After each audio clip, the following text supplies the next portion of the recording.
ઉત્તર ગુજરાતના એક નાનકડા ગામમાં રાઘવ નામનો યુવક રહેતો હતો. બાળપણથી જ તેની માતા તેને માતાજી પર અઢળક વિશ્વાસ રાખવો શીખવતી.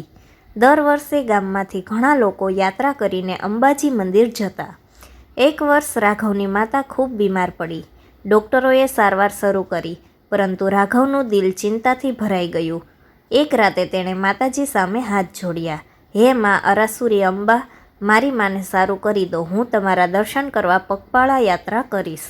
થોડા દિવસોમાં તેની માતાની તબિયત ધીમે ધીમે સુધરવા લાગી. રાઘવને લાગ્યું કે આ માતાજીની કૃપા છે. તેણે મન્નત પૂરી કરવાનો નિર્ણય કર્યો.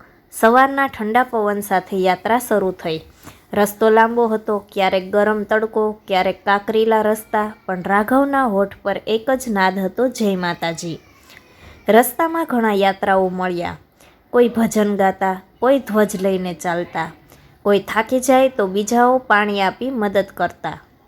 એ યાત્રામાં અજાણી વ્યક્તિઓ પર પરિવાર જેવી લાગતી.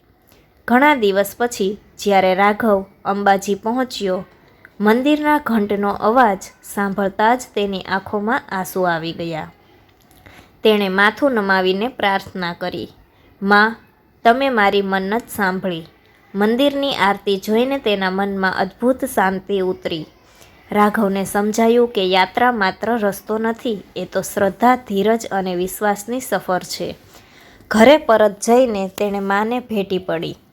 માતાએ આશીર્વાદ આપતા કહ્યું, બેટા, સાચી ભક્તિ માણસને અંદરથી મજબૂત બનાવે છે. આ વાત પરથી આપણને શીખ મળે છે કે શ્રદ્ધા અને વિશ્વાસ સાથે કરેલી યાત્રા જીવનને નવી શક્તિ આપે છે.